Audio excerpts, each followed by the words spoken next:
In today's video, I'm going to teach you how to add a guest to Asana.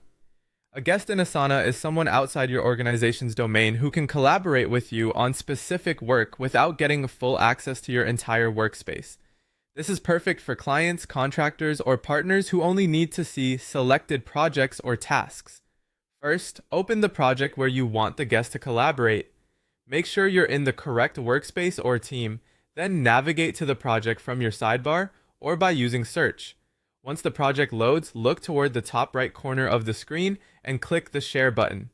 This opens the sharing window where you control who has access and what they can do. In the sharing window, enter the person's email address.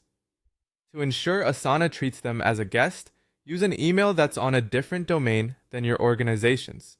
For example, if your company uses a business domain, invite them using the email they use that's not on that same domain. Asana uses the domain to determine who counts as a guest versus a member. Next, choose the right permission level for this person. If you select Can View, they'll be able to see the project and its tasks but won't be able to change anything. This is ideal when you just want to provide visibility. If you select Can Comment, they can view and leave feedback or questions on tasks without editing the core details, which is great for clients who need to review progress. If you select Can Edit, they can create, update, and move tasks, making it the best choice for collaborators who are actively contributing to the work. When you're satisfied with the email and permission level, click Invite.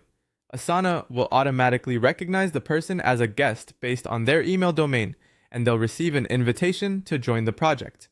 You should see them appear in the project's share list with the guest designation once they accept. A couple of quick tips as you do this. If you don't see the share option, you may not have permission to manage access for that project, so check with the project owner or an admin. Also, keep permissions as restrictive as needed to start. You can always return to the share window later to adjust access as the collaboration evolves. And that's it. Open the project, click Share, enter a different domain email, pick the appropriate permission, and send the invite. With these steps, you'll confidently bring guests into Asana while keeping your workspace secure and focused.